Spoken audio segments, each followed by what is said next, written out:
الحمد لله الحمد لله الذي هدانا سواء الطريق وجعل لنا التوفيق خير الرفيق وعلى آله وصحبه أجمعين. أعوذ بالله من الشيطان الرجيم. بسم الله الرحمن الرحيم.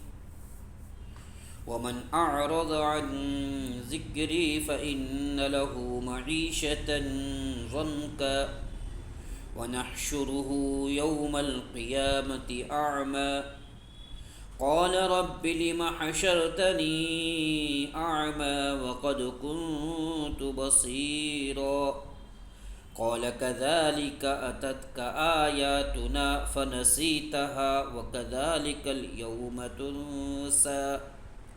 صدق الله العظيم وصدق رسوله النبي الكريم ونحن على ذلك لمن الشاهدين والشاكرين والحمد لله رب العالمين. اللهم صل على سيدنا محمد وعلى آل سيدنا محمد وبارك وسلم. محترم بزرگ اور دوستو، اللہ تبارک و تعالی نے ہم سب کو مسلمان بنایا، ساتھ ساتھ اللہ تبارک و تعالی نے ہم سب کو ایمان کی دولت عطا فرمائی. ایمان اور اعمال والا راستہ. ایمان ہو اور اعمال نہ ہو تو بغیر آدمی چلتا ہے، بھٹک جاتا ہے. ایمان ہے، عمل نہیں ہے. اللہ کے احکامات کے مطابق زندگی گزارنا نہیں ہے تو انسان بھٹک جاتا ہے. ایمان اور اعمال کے ساتھ ساتھ جو بھی انسان چلتا ہے وہ کبھی بھٹکتا نہیں. اللہ تبارک و تعالی نے ہم سب کو ایمان بھی عطا فرمایا اور اعمال بھی بقدر ضرورت عطا فرمائے. ہم سب کو چاہیے اللہ کے احکام کے مطابق اور جناب محمد رسول اللہ صلی اللہ علیہ وسلم کے طریقے کے مطابق زندگی گزارنے کی کوشش کریں. دیکھیے، حضرت سلیمان علی نبی علیہ الصلاۃ والسلام کے پاس ملک تھا، پوری دنیا کے بادشاہ تھے، لیکن اس کے باوجود ایمان اور عمل کے راستے پر تھے. تو یہ راستہ قیامت تک آنے والوں کو لیے بتایا گیا. اللہ تبارک و تعالی نے دنیا ہوتے ہوئے بھی زندگی کے دو دور ہیں. ایک زندگی دنیا کی ہے جو موت کے وقت ختم ہوگی. ایک زندگی آخرت کی ہے جو مرنے کے وقت سے شروع ہوگی اور کبھی ختم نہیں ہوگی. اللہ تعالیٰ کا بڑا فضل ہے، بڑا احسان ہے، اس نے نبیوں کو بھیجا، انبیاء علیہ السلام کو مبعوث فرمایا کہ آخرت کی زندگی کو کھول کھول کر بتایا. تمام انبیاء علیہ السلام نے آخرت کی زندگی کو کھول کھول کر بتایا کہ نماز پڑھنے کے اندر کیا کامیابی ملے گی، اللہ کے راستے میں نکلنے میں کیا کامیابی رہے گی، اللہ کی مان کر زندگی گزارنے میں کیا کامیابی ملے گی. انبیاء علیہ السلام نے کر کے دکھایا. دوسرا انتظام اللہ رب العزت نے کیا، آسمان سے وحی بھیجی. صرف نبی کو نہیں بھیجا، انبیاء علیہ السلام کے پر وحیاں آئیں. جناب محمد رسول اللہ صلی اللہ علیہ وسلم پر پورا قرآن کریم کو نازل فرمایا اور بتایا کہ مرد اور عورت کی کامیابی اللہ تبارک و تعالی نے اچھے عمل کے اندر رکھی ہے. من عمل صالحا من ذکر او انثى وهو مؤمن فَلَنُحْيِيَنَّهُ حَيَاتًا طَيِّبًا. فرمایا دنیا کے اندر جو بھی انسان، جو بھی مرد یا عورت اچھے عمل کرے گی، اچھے عمل کرے گی، اللہ تبارک و تعالیٰ نے دنیا کے اندر نقد دو فائدہ عطا فرمایا۔ کیا فائدہ؟ ایک فرمایا فَلَنُحْيِيَنَّهُ حَيَاتًا طَيِّبَةً، اس کی زندگی خوشگوار ہو جائے گی۔ اس کے پاس کچھ نہیں ہوگا، اس کے پاس پیسے نہیں ہوگے، اس کے پاس طاقت نہیں ہوگی، لیکن اللہ تبارک و تعالیٰ فرما رہے ہیں فَلَنُحْيِيَنَّهُ حَيَاتًا طَيِّبَةً، ہم اس کو خوشگوار زندگی عطا فرمائیں گے۔ دنیا کے اندر اگر طائرانہ نظر ڈالا جائے، دنیا کے حالات کا اگر جائزہ لیا جائے، جن ممالک کے اوپر پوری دنیا ایک شکاری کتے کی طرح ان کے اوپر بم برسا رہی ہے، ان کو ختم کرنے کی کوشش کر رہی ہے، انہیں نیست و نابود کرنے کی کوشش کر رہی ہے، لیکن وہ اللہ کے لال، وہ ایمان کی جیالے، وہ جناب محمد رسول اللہ صلی اللہ علیہ وسلم پر کامل بھروسہ رکھنے والے، وہ اچھے عمل کرنے والے، لیکن پوری دنیا نے ان کے آگے گھٹنا ٹیکنے پر مجبور ہو گئے، ان کے آگے گھٹنا ٹیک دیا اور اپنے آپ کو سیلنڈر کر دیا، وہاں سے اٹھ کر بھاگ گئے۔ اللہ تبارک و تعالیٰ نے کچھ نہیں تھا، پاور نہیں تھی، طاقت نہیں تھی، کچھ نہیں تھا، اللہ تبارک و تعالیٰ نے حیاتاً طیبہ کا مزہ چکھا دیا۔ اس لیے میرے دوستو، چاہے تنگ دست ہو، چاہے مالدار ہو، چاہے بیمار ہو، چاہے غریب ہو، چاہے پریشان حال ہو، کتنی بھی تکلیفیں آئیں گی، اگر انسان ایمان والی زندگی گزارے گا، انسان اچھے عمل والی زندگی گزارے گا، اللہ تبارک و تعالی ہر حال کے اندر، پریشانی کے اندر، مصیبت کے اندر، تکلیف کے اندر اللہ اس کو خوشگوار زندگی عطا فرمائیں گے۔ اس کا دل مطمئن ہوگا، وہ پریشان نہیں ہوگا۔ دوسرا فائدہ یہ بتایا، ایمان کی طاقت کے ساتھ ساتھ اگر اس پر آخرت سے اچھا بدلہ مرحمت فرمائیں گے۔ دنیا کے اندر تو حیات طیبہ عطا فرمائیں گے، لیکن آخرت کے اندر بھی بہترین بدلہ عطا فرمائیں گے۔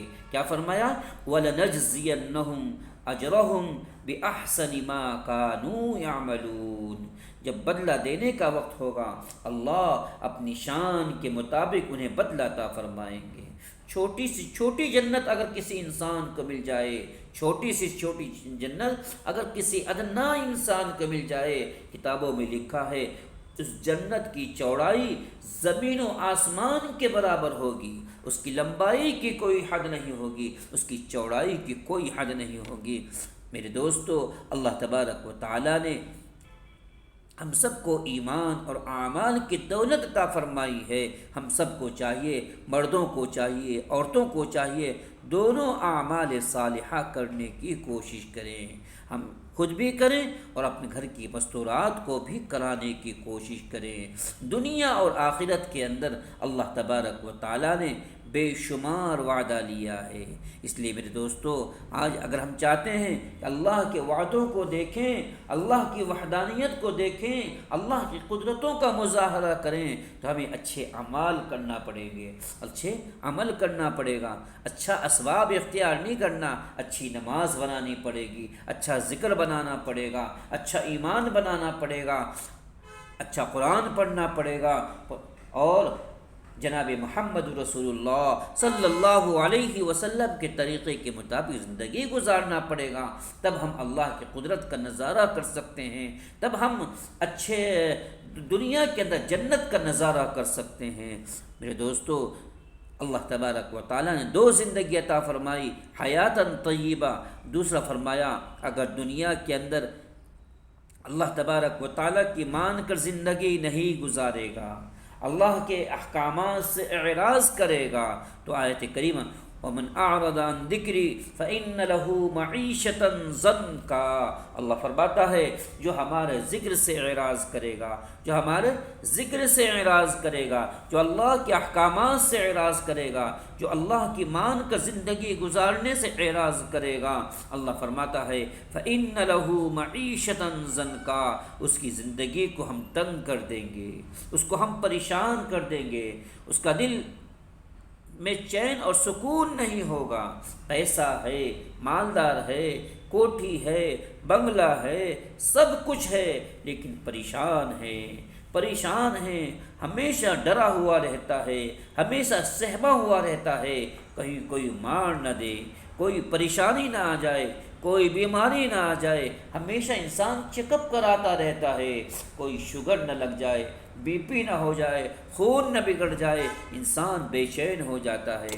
اس لیے فرمایا وَنَحْشُرُهُ يَوْمَ الْقِيَامَةِ أَعْمَى، دنیا کے اندر بھی بے چین رہے گا، دنیا کے اندر بھی پریشان رہے گا، اور آخرت میں ہم اس کو اندھا بنا کر اٹھائیں گے۔ کیوں؟ دنیا کے اندر اللہ تبارک و تعالیٰ نے پیدا فرمایا عبادت کے واسطے، اچھے کام کے واسطے، اللہ کے راستے میں نکلنے کے واسطے، لیکن ہم دنیا کے اندر من مانی زندگی گزار رہے ہیں۔ رب مانی زندگی گزارنے کے بجائے من مانی زندگی گزار رہے ہیں، اللہ کی مان کر گزارنے کے بجائے اللہ کی مان کر گزارنی چاہیے تھی، اللہ کے احکامات کو سامنے رکھ کر زندگی گزارنا چاہیے تھا، لیکن نہیں، ہمارے سامنے دنیا ہے، ہمارے سامنے بنگلہ ہے، ہمارے سامنے پیسہ ہے، ہم دنیا کو دیکھ کر زندگی گزار رہے ہیں۔ اسی لیے فرمایا جیسی کرنی ویسی بھرنی۔ اللہ تبارک و تعالیٰ فرماتا ہے رب لم حشرتنی اعمی وقد کنت بصیرا، جب انسان کو اللہ اندھا بنا کر اٹھائیں گے، وہ انسان کل قیامت کے دن اللہ سے کہے گا لم حشرتنی اعمی، اے میرے اللہ آپ نے مجھے اندھا کیوں بنا دیا، مجھے اندھا کیوں کر دیا، میں تو آنکھوں والا تھا، میں تو دنیا کے اندر آپ کی قدرتوں کا نظارہ کیا کرتا تھا، دنیا کے اندر تمام کی تمام چیزوں کو دیکھا کرتا تھا، دور دراز کو دیکھا کرتا تھا، میری آنکھیں صحیح سلامت تھی۔ اللہ ارشاد فرمائے گا، اللہ پاک فرمائیں گے قال كذلك اتتك آیاتنا فنسیتها وكذلك اليوم تنسى، کہ تیرے سامنے ہماری آیتیں بیان کی گئی، تیرے سامنے احکامات بیان کیے گئے، تیرے سامنے فجر کی نماز کی فضیلت بیان کی گئی، تیرے سامنے نمازوں کے احکام، نمازوں کے فضائل بیان کیے گئے، ذکر کے فضائل بیان کیے گئے، اللہ کے راستے میں نکلنے کے فضائل بیان کیے گئے، لیکن تو نے ان تمام چیزوں سے منہ موڑ لیا، اس کا خیال نہیں کیا، نماز کی طرف دھیان نہیں دیا، اللہ کے راستے میں نکلنے کی طرف دھیان نہیں دیا، اب تیرے اوپر رحم و کرم کا معاملہ نہیں کریں گے۔ تو میرے دوستو، اللہ تبارک و تعالیٰ نے مرنے کے بعد انسانوں پر نعمتیں بھی آئیں گی، انسانوں کے اوپر تکلیفیں بھی آئیں گی۔ اگر مرنے والا جو دنیا کے اندر رہ کر اللہ کی مان کر زندگی گزارے گا، اللہ تبارک و تعالیٰ مرنے کے بعد راحت ہی راحت عطا فرمائیں گے، سکون ہی سکون عطا فرمائیں گے۔ اگر مرنے والا دنیا کے اندر من مانی زندگی گزارے گا، اللہ کے احکامات کو توڑے گا، اللہ کے حکموں کو توڑے گا، نمازوں کی پابندی نہیں کرے گا، پھر اللہ تبارک و تعالیٰ مرنے کے بعد والی زندگی بڑی پریشانی والی زندگی ہوگی، بڑی کٹھن والی زندگی ہوگی۔ اس لیے میرے دوستو، ہمیں دنیا کے اندر اللہ کی مان کر زندگی گزارنا ہے۔ اللہ نے فرمایا وَمَا خَلَقْتُ الْجِنَّ وَالْإِنسَ إِلَّا لِيَعْبُدُونَ، ہم نے انسان اور جنات کو اپنی عبادت کے واسطے پیدا فرمایا۔ اللہ نے ہم سب کو اپنی عبادت کے واسطے پیدا فرمایا، اس لیے ہمیں چاہیے ہم دنیا کے اندر اللہ کی مان کر زندگی گزاریں۔ میرے دوستو، ہماری مثال ایسی ہے، ہماری مثال ایسی ہے جیسے گندگی کے اندر ایک چھوٹا سا بچہ گندگی میں لت پت ہو جاتا ہے، ماں کسی کام کے اندر لگی ہے، بچہ نجاست کر لیتا ہے، اپنے آپ کو گندا کر لیتا ہے، ماں بچے سے نفرت نہیں کرتی، ماں بچے کو اٹھاتی ہے، اپنے سینے سے لگاتی ہے، گندگی کو صاف کرتی ہے، اس کے اوپر پاؤڈر لگاتی ہے، پھر اس کو چومتی ہے۔ ماں اپنے اپنے بچے سے محبت کرتی ہے۔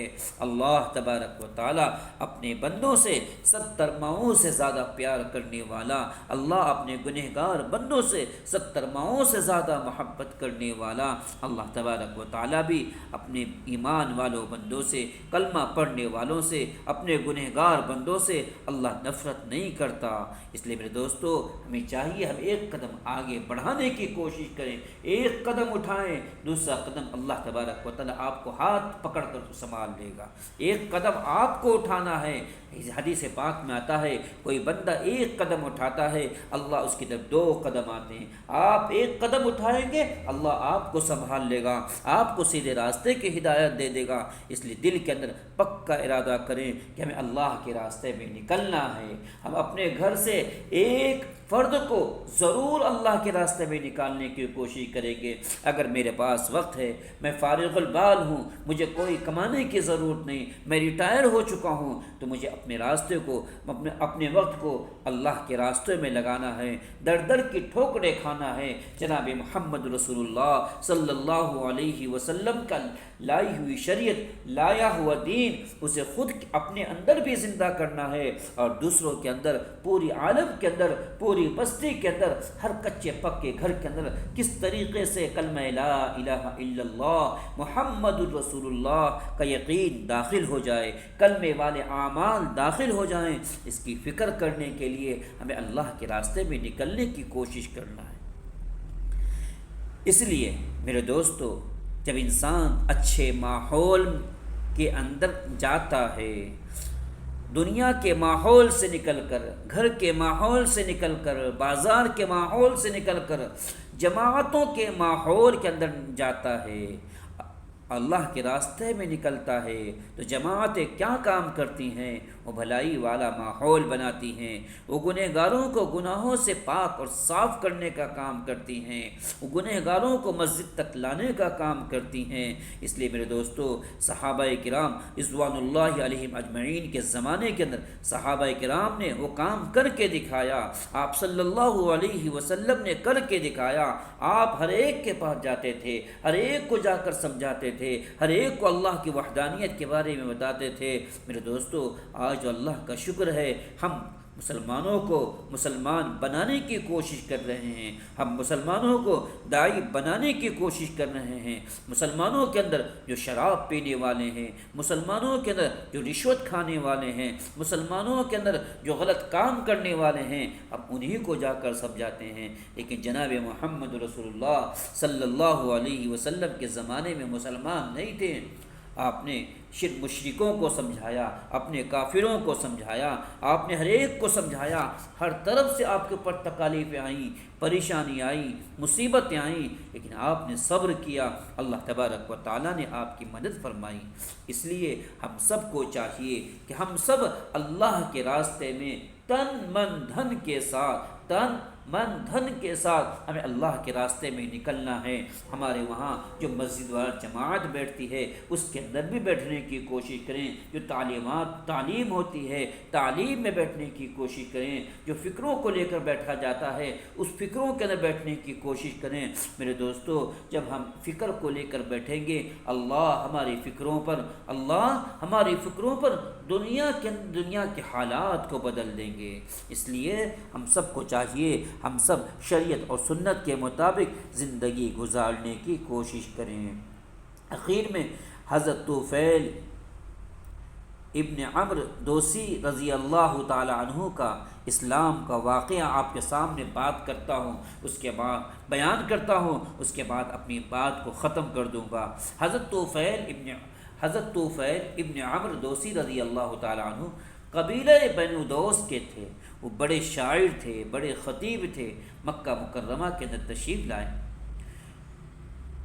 کفاروں نے کہا کہ جناب محمد رسول اللہ صلی اللہ علیہ وسلم کی باتوں کو نہ سننا، اگر ان کی باتوں کو سن لو گے اثر یہ ہوگا جس کی وجہ سے ہر گھر کے اندر 2 حصے ہو گئے، باپ بیٹے سے جدا ہو گیا، بیٹا باپ سے جدا ہو گیا، کہ محمد کی بات کے اندر وہ جادو ہے، محمد کے کلام کے اندر وہ جادو ہے، جو سنتا ہے وہ اس کا ہو کر رہ جاتا ہے۔ اسی لیے کہ تم محمد صلی اللہ علیہ وسلم کی بات کو نہ سننا، تمہارے قبیلے کے 2 حصے ہو جائیں گے۔ لوگوں نے اس سے کہا، قبیلہ دوست میں بڑا اتحاد ہے، لیکن میرے دوستو، باطل متحد رہنا اچھا نہیں، باطل پر متحد رہنا اچھا نہیں۔ پوری بستی اگر یہ طے کر لے کہ ہمیں ڈاکہ ڈالنا ہے، لیکن اس کے اندر سے 4 یا 5 یا 7 لوگ کھڑے ہو کر انہیں ایسا نہیں کرنا ہے، یہ بہت اچھا اختلاف ہے، ورنہ سب کے سب قیامت کے دن جہنم کے اندر چلے جائیں گے۔ دنیا کے اندر بھی پریشانی، آخرت میں بھی پریشانی۔ جب ان لوگوں نے کہا کہ ان کی بات کا بہت اثر ہے، ہر گھر کے اندر 2 قسم کے لوگ ہو گئے۔ حضرت طفیل رضی اللہ تعالیٰ عنہ نے اپنے کانوں کے اندر روئی ڈال لی، آپ صلی اللہ علیہ وسلم کی باتیں سن نہ سکے۔ ایک مرتبہ جناب محمد رسول اللہ صلی اللہ علیہ وسلم بیت اللہ شریف کے اندر نماز پڑھ رہے تھے، یہ اپنے کان میں روئی ڈالے ہوئے وہاں سے گزرے۔ خیال آیا کہ کوئی ایسا ویسا تو میں آدمی نہیں ہوں، میں عرب کا بڑا شاعر ہوں، میں بڑا خطیب ہوں، میں زبان کا ماہر آدمی ہوں، آپ کی بات سنوں، اگر سمجھ میں آ گئی تو مان لوں گا، سمجھ میں نہیں آئی تو نہیں مانوں گا۔ یہ سوچ کر انہوں نے کان سے روئی نکالی، تھوڑی سی بات سنی، بات اچھی لگی، آپ صلی اللہ علیہ وسلم کے پیچھے پیچھے گئے اور دار اقدس پر جا کر عرض کیا، آپ اپنی بات پوری کریں۔ جناب محمد رسول اللہ صلی اللہ علیہ وسلم نے پوری صورت پڑھ کر سنائی۔ پوری صورت یعنی آپ نماز کے اندر کوئی صورت تلاوت کر رہے ہوں گے، آپ نے قرآن کریم پڑھ کر سنایا۔ قرآن کریم پڑھ کر سنتے ہی، قرآن کریم کو سنتے ہی ان کا دل متاثر ہو گیا، کیونکہ خود خطیب تھے، خود شاعر تھے، خود عرب کی فصاحت و بلاغت سے واقفیت رکھتے تھے۔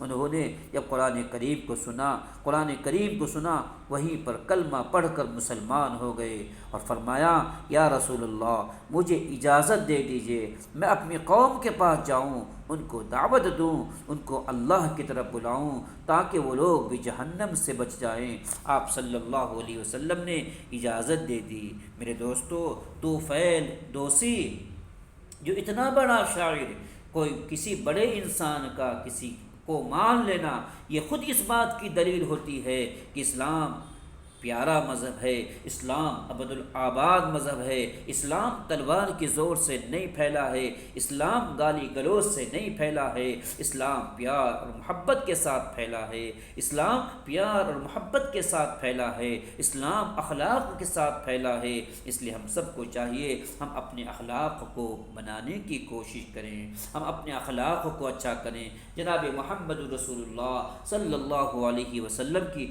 سنتوں کو اپنی زندگی کے اندر لانے کی کوشش کریں۔